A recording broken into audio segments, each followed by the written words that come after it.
Hello students, company law की last class में हम लोगों ने चैप्टर शुरू किया था हमारा डायरेक्टर्स ऑफ कंपनी, कंपनी के निदेशक, जिसमें हमने हमारे इंट्रोडक्टरी पार्ट जो था वो पढ़ लिया था।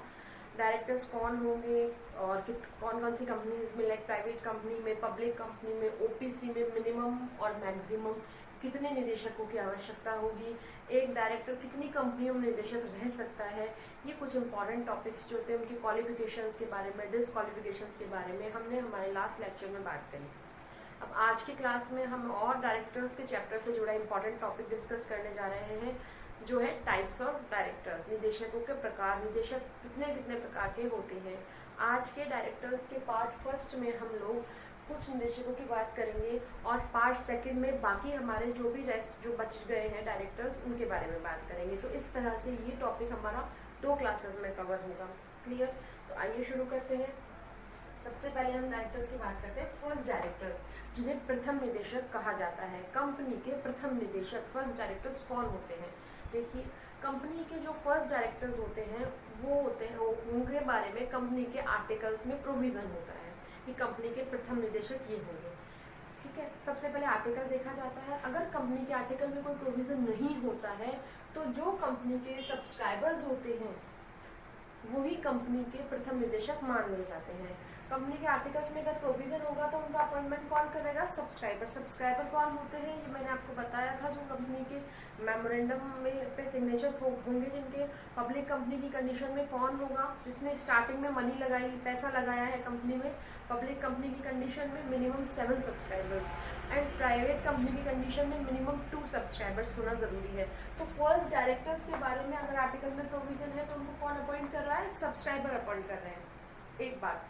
दूसरी बात ये कि अगर मान लीजिए कंपनी के आर्टिकल्स में फर्स्ट डायरेक्टर्स के बारे में कोई प्रोविजन नहीं है तो ये जो कंपनी के सब्सक्राइबर्स होंगे, ये सब्सक्राइबर्स ही जो क्या मान लिए जाएंगे? कंपनी के फर्स्ट डायरेक्टर्स मान लिए जाएंगे।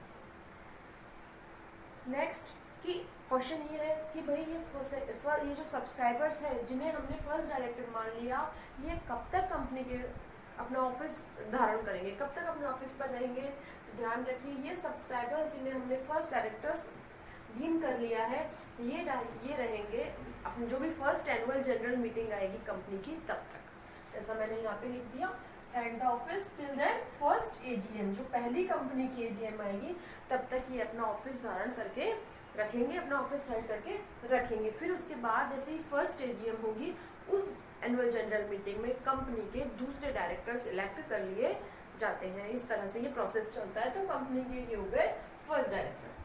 क्लियर? सेकेंड तरीके के डायरेक्टर्स होते हैं इलेक्टेड डायरेक्टर्स। सेक्शन 152 सबसेक्शन 2 इनके बारे में बोलता है। इलेक्टेड डायरेक्टर्स वो होते हैं बेटा जिनको अपॉइंट किया जाता है कंपनी की जनरल मीटिंग में। इलेक्टेड मतलब जैसे हमें टर्म से पता चल रहा है कि जो चुने गए हैं, तो जिनका चयन कौन करता है?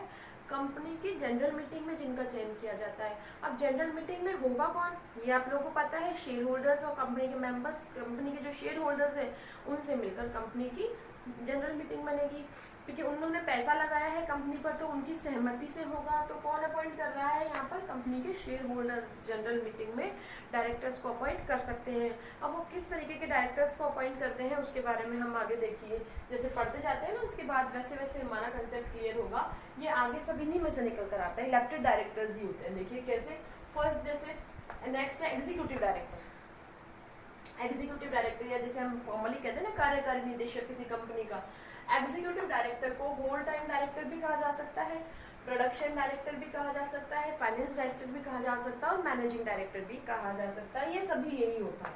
ठीक है ना? ये कंपनी के फुल टाइम एम्प्लॉयमेंट में होता है। कंपनी के फुल टाइम एम्प्लॉयमेंट में होता है, कंपनी से सैलरी भी लेता है। ठीक है ना? एग्जीक्यूटिव डायरेक्टर एक्चुअल में कंपनी का मतलब परमानेंट, हम इसे क्या कह सकते हैं कि परमानेंट फॉर्म में होता है। आगे जैसे हम लोग पढ़ेंगे कि साहब 2/3 डायरेक्टर्स हो सकते हैं, इतने 1/3 डायरेक्टर्स हो सकते हैं, रोटेशनल डायरेक्टर होते हैं। अगर हम रोटेशनल डायरेक्टर के बारे में नेक्स्ट लेक्चर में हम बात करते हैं तो वहां पर मैं आपको बताऊंगी कि 2/3 डायरेक्टर्स रोटेशनल होते हैं। तो उन 2/3 में से 1/3 हमेशा हर जनरल मीटिंग में रोटेशन से चेंज होते जाते हैं। तो उन 2/3 के अलावा जो 1/3 होंगे, उनके अलावा जो 1/3 होंगे वो कौन होंगे? Permanent directors. और ये परमानेंट डायरेक्टर्स कौन होते हैं? Executive directors. लाइक जैसे अगर हम लोग बात करें रिलायंस ग्रुप की, तो वहां पर एग्जीक्यूटिव डायरेक्टर कौन है उनके? मुकेश अंबानी जी। तो वो कौन हुए? एग्जीक्यूटिव डायरेक्टर हुए। ठीक है। तो ये फुल टाइम एम्प्लॉयमेंट में होते हैं, इनको सैलरी भी मिलती है, ठीक है, और सब कुछ मतलब कहने का मतलब है कंपनी के जो करता धरता, कंपनी की जो पूरी बागडोर जो होती है वो इनके हाथ में होती है, ठीक है। फिर बात करते हैं हम लोग नॉन एग्जीक्यूटिव डायरेक्टर्स की। नॉन एग्जीक्यूटिव डायरेक्टर के बारे में कंपनी अधिनियम में कोई कंसेप्ट नहीं है, कोई प्रोविजन भी नहीं है इस बारे में, लेकिन फिर भी नॉन एग्जीक्यूटिव डायरेक्टर्स को व्यवहारिक रूप से दो पार्ट्स में डिवाइडेड कर दिया गया है। जो एक तो जिसमें होता है इंडिपेंडेंट डायरेक्टर। इंडिपेंडेंट डायरेक्टर के बारे में कंपनी अधिनियम में यहाँ डेफिनेशन है इसकी, और यहाँ इसके बारे में इंपॉर्टेंट एक सेक्शन दे रखा है, section 2 sub section 47 plus section 149 sub section 6 के साथ हम इंडिपेंडेंट डायरेक्टर के बारे में पढ़ते हैं। अभी हम आगे इसके बारे में चर्चा करेंगे। तो नॉन एग्जीक्यूटिव डायरेक्टर को बेटे दो भागों में बांट दिया, first independent director and second is non independent director. जो यहाँ पर ये नॉन एग्जीक्यूटिव डायरेक्टर दो तरीके के हो गए, हमारा इंडिपेंडेंट भी हो सकता है। देखिए इंडिपेंडेंट का मतलब होता है कि कोई कंपनी से बाहर का व्यक्ति जिसका कंपनी में कोई इंटरेस्ट नहीं, कंपनी में से जिसका कोई रिलेशन ही नहीं है, वो व्यक्ति, बाहरी व्यक्ति। ये प्रोफेशनल्स भी हो सकते हैं, मतलब ये प्रोफेशनल एक्सपर्ट्स हो सकते हैं, है ना। ये कंपनी में कोई विशेष योग्यता रखने वाले व्यक्ति भी अपनी कंपनी में सेवाएं दे सकते हैं, तो वो भी कौन होते हैं, नॉन एग्जीक्यूटिव डायरेक्टर होते हैं। ये कंपनी के एम्प्लॉयमेंट में नहीं होते, ध्यान रखना। जैसे एग्जीक्यूटिव डायरेक्टर तो क्या होता है, with in the employment of company, but non executive directors क्या होते हैं, कंपनी के एम्प्लॉयमेंट में नहीं होते, ठीक है।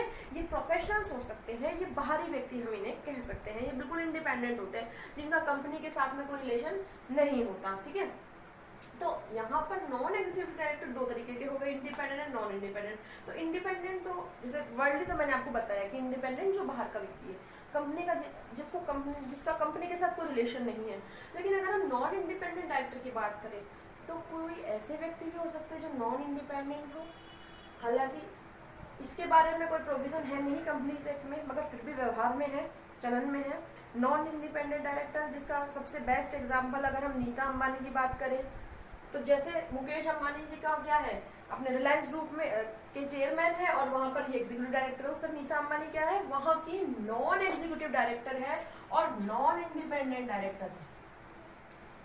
क्लियर हो गई बात, बाहरी भी नहीं है तो उनमें से ही, लेकिन कैसी है, नॉन इंडिपेंडेंट डायरेक्टर। तो एक कंसेप्ट ये होता है, ठीक है।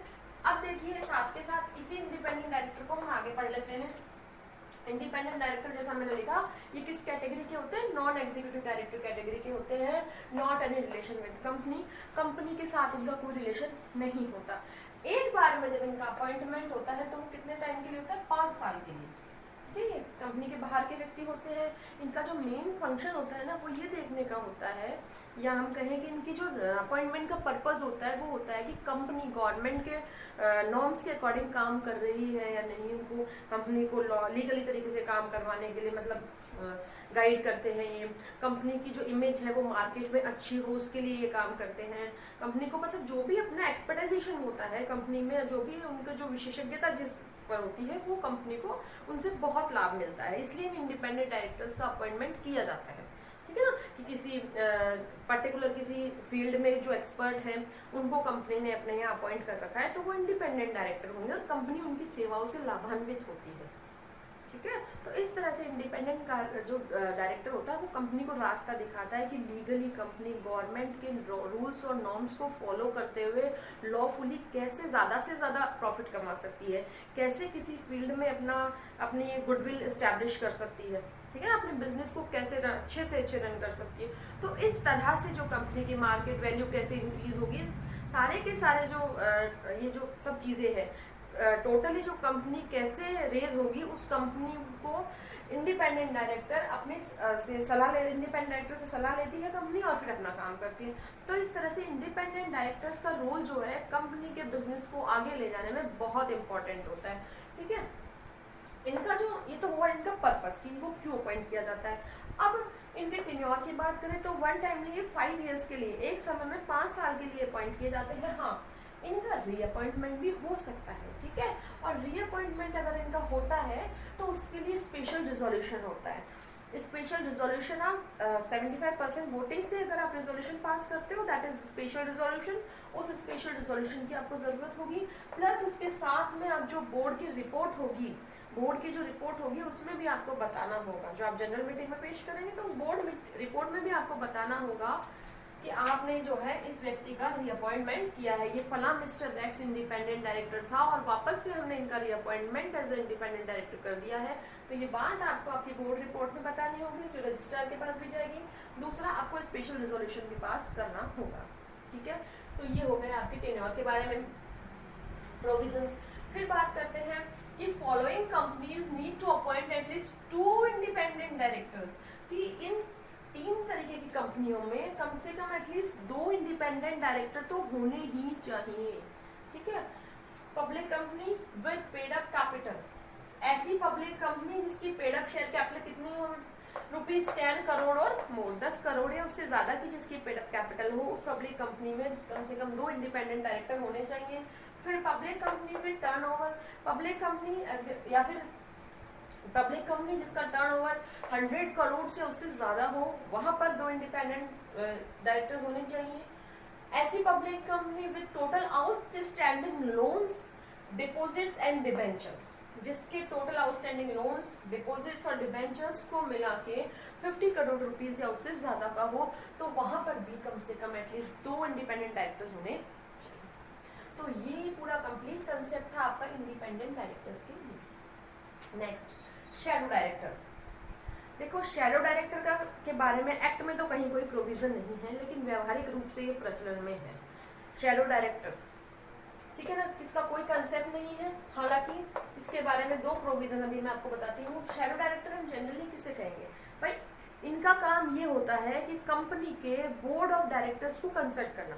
बोर्ड ऑफ डायरेक्टर्स जो काम करते हैं वो इनकी सलाह से भी करते हैं, है ना, इनकी से एडवाइस लेते हैं, फिर वो काम करते हैं। तो कौन होता है, अगर हम लोग पूरे कंपनी लॉ के पर्सन्स की बात करें, कंपनी के पर्सन्स की बात करें, तो ऐसा कौन सा पर्सन होता है जिसकी बोर्ड ऑफ डायरेक्टर सलाह ले सकते हैं? तो हमारे माइंड में एक नाम आता है भाई, डायरेक्टर्स तो चूंकि हम पढ़ रहे हैं तो डायरेक्टर तो हो नहीं सकता। तो कौन होता है? वो होते हैं प्रमोटर्स, जिसे हम फर्स्ट पर्सन ऑफ कंपनी कहते हैं, कंपनी के प्रवर्तक। ठीक है ना, जो कंपनी के लिए सारी व्यवस्था कर रहे हैं, जो कंपनी के लिए जमीन ला रहे हैं, मशीनरी ला रहे हैं, कंपनी का रजिस्ट्रेशन करवा रहे हैं।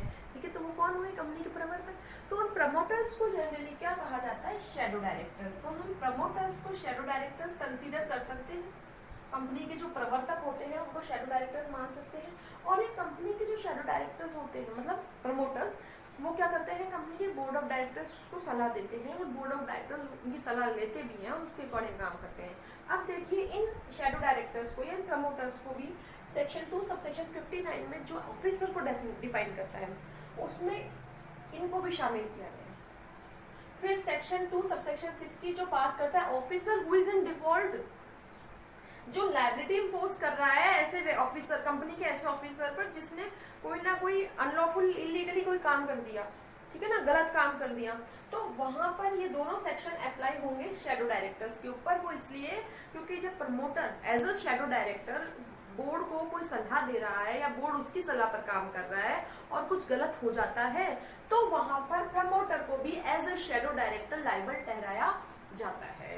वहां पर सबसेक्शन 60, सेक्शन 2 सबसेक्शन 60। क्लियर? अब बात करते हैं हम लोग वुमेन डायरेक्टर के बारे में। देखिए, वुमेन डायरेक्टर का जो कंसेप्ट है वो न्यूली इंट्रोड्यूस्ड कंसेप्ट है इन द कंपनीज एक्ट 2013। इससे पहले किसी कंपनी अधिनियम में वुमेन डायरेक्टर का जैसा कोई कंसेप्ट नहीं था, ठीक है ना, कभी नहीं डाला गया है। अब देखिए, वुमेन डायरेक्टर की बात कर रहे हैं अभी, तो इसको अब कौन कौन सी कंपनीज पर ये प्रोविजन एप्लीकेबल हो रहा है, वुमेन डायरेक्टर्स रखना किन किन कंपनियों के लिए जरूरी है? तो it is applicable on 2 companies. First, listed company. पहले तो कौन सी कंपनियों पर लागू होगा ये? लिस्टेड कंपनियों पर। दूसरा, स्पेसिफाइड कंपनियों पर। लिस्टेड कंपनीज की मैं अभी आगे बात करती हूँ। स्पेसिफाइड कंपनीज 2 तरीके की, देखिए, या फिर पेड अप, ऐसी स्पेसिफाइड कंपनीज जिनकी पेड अप कैपिटल ऐसी स्पेसिफाइड कंपनीज जिनकी पेड अप कैपिटल 100 करोड़ या उससे ज्यादा हो, 100 करोड़ और मोर देन। या फिर ऐसी स्पेसिफाइड कंपनीज जिनका टर्नओवर 300 करोड़ या मोर। इन दोनों में से अगर एक भी कैटेगरी कंप्लीट होती है स्पेसिफाइड कंपनी की, तो ऐसी स्पेसिफाइड कंपनी के लिए वुमेन डायरेक्टर करना जरूरी है। एक बात। दूसरी बात यह कि जो भी लिस्टेड कंपनियां हैं, जो सूचीबद्ध कंपनियां हैं, उनके लिए भी एक वुमेन डायरेक्टर का होना जरूरी है। अब बात करते हैं हम लोग इस क्वेश्चन की कि क्या वुमेन डायरेक्टर इंडिपेंडेंट डायरेक्टर होगी, या तो वो कंपनी की होगी या फिर इंडिपेंडेंट मतलब कोई बाहरी, ठीक है। तो क्या वुमेन डायरेक्टर इंडिपेंडेंट डायरेक्टर होगी? तो देखिए 2018 से पहले इस प्रकार का कोई कंसेप्ट नहीं था कि वुमेन डायरेक्टर का इंडिपेंडेंट डायरेक्टर होना जरूरी है या इंडिपेंडेंट होना जरूरी है। यहाँ पर जो है अब after SEBI LODR regulation amendment 2018, SEBI LODR regulation amendment 2018 के आने के बाद में अब दो देखिए फर्स्ट इंपॉर्टेंट तो क्या चेंज हुआ कि टॉप लिस्टेड 500 जो कंपनीज हैं, जो टॉप लिस्टेड 500 कंपनीज है उनको at least one women independent director तो रखनी ही है, ठीक है ना, at least one independent women director होनी चाहिए। दूसरी बात, तो पहले तो ये क्या था, केवल टॉप लिस्टेड 500 कंपनीज के लिए था और इनके लिए इनको डेट दी थी 1 अप्रैल 2019 कि आप 1 अप्रैल 2019 तक ये कर लीजिए, ठीक है। इसके बाद में 1 अप्रैल 2020 से अब टॉप लिस्टेड 1000 एंटिटीज पर भी ये प्रोविजन लागू हो गया। जो टॉप लिस्टेड 1000 एंटिटीज है, मतलब इसका दायरा बढ़ गया ऊपर वाले का, तो जहां 1000 एंटिटीज पर भी, इन पर भी एक प्रोविजन अप्लाई हो गया कि अब आप भी एक इंडिपेंडेंट वुमेन डायरेक्टर अपने यहाँ अपॉइंट करेंगे ही, ठीक है। तो ये कुछ इंपॉर्टेंट चीजेस, ये 7 तरीके से हमने 7 काइंड्स पढ़े किसके, डायरेक्टर्स की। अब बाकी के जो रिमेनिंग पार्ट है इस चैप्टर का वो हम हमारे अगले लेक्चर में कवर करेंगे, ठीक है। Thank you all of you.